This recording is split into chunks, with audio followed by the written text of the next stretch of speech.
कर्म अटल है, इन्हें भोगे बिना छुटकारा नहीं मिलता है। यमराज, जिन्हें धर्मराज भी कहते हैं, सभी प्राणियों को उनके पाप पुण्य का फल प्रदान करते हैं।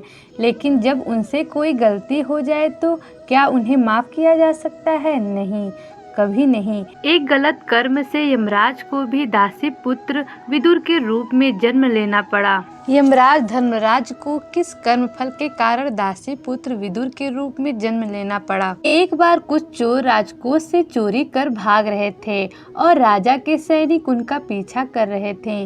सैनिकों को पास आते देखकर चोर घबरा गए। रास्ते में मांडव्य ऋषि का आश्रम था। चोरों ने चोरी का सारा माल ऋषि के आश्रम में फेंक दिया और भाग गए। राजा के सैनिक चोरों का पीछा करते हुए आश्रम में आए। राजकोष से चुराई गई सारी संपत्ति वहां देखकर उन्होंने मांडव ऋषि को चोर समझकर पकड़ लिया और राजा के सामने ले आए। राजा ने मांडव ऋषि को सूली पर चढ़ाने का आदेश दे दिया। मांडव ऋषि को वध स्तंभ पर खड़ा कर दिया गया। ऋषि उस समय भी अपना गायत्री मंत्र जाप कर रहे थे। ऋषि के मुखमंडल का तेज देखकर राजा समझ गया कि ये तो कोई तपस्वी साधु हैं, चोर नहीं। भयभीत होकर राजा ने ऋषि को वध स्तंभ से उतारने का आदेश दिया। मांडव ऋषि से जब राजा को सारी बात मालूम हुई तो उसे बड़ा पछतावा हुआ कि मैंने निर्दोष तपस्वी को सूली पर चढ़ाना चाहा। राजा ने ऋषि से उन्हें क्षमा करने की विनती की।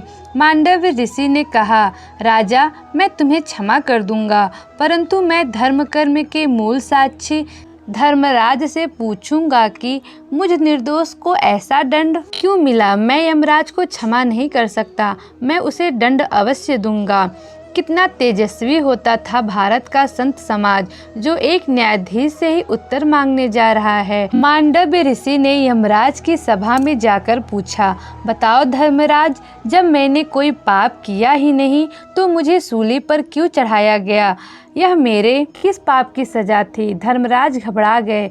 उन्होंने सोचा कि यदि मैं यह कहूँ कि मुझसे भूल हो गई तो ऋषि मुझे श्राप दे देंगे।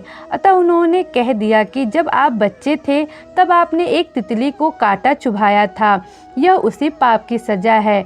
जाने अनजाने जो भी पाप किया जाए उसका दंड भुगतना ही पड़ता है। मनुष्य अपने पुण्य भगवान को अर्पण कर सकता है, परंतु पाप तो उन्हें स्वयं ही भोगना पड़ता है।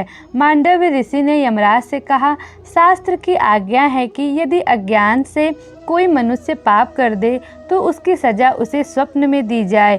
मैं अबोध बालक था, इसलिए उस समय किए गए पाप का दंड मुझे स्वप्न में ही मिलना चाहिए था। तुमने मुझे अनुचित दंड दिया, अतः मैं तुम्हें श्राप देता हूँ कि तुम्हें सामान्य मनुष्य के घर जन्म लेकर 100 वर्ष तक पृथ्वी पर रहना पड़ेगा।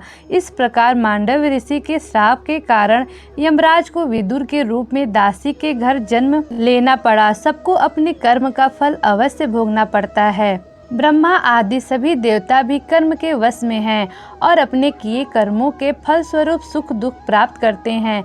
भगवान विष्णु भी अपनी इच्छा से जन्म लेने के लिए स्वतंत्र होते तो वे अनेक प्रकार के सुखों व वैकुंठपुरी का निवास छोड़कर निम्न योनियों में जन्म क्यों लेते? सूर्य और चंद्रमा कर्म फल के कारण ही नियमित रूप से परिभ्रमण करते हैं तथा सबको सुख प्रदान करते हैं, किंतु राहु के द्वारा उन्हें होने वाली पीड़ा दूर नहीं होती। सूर्य पुत्र शनिदेव मंद और चंद्रमा 6 रोगी तथा कलंकी कहे जाते हैं।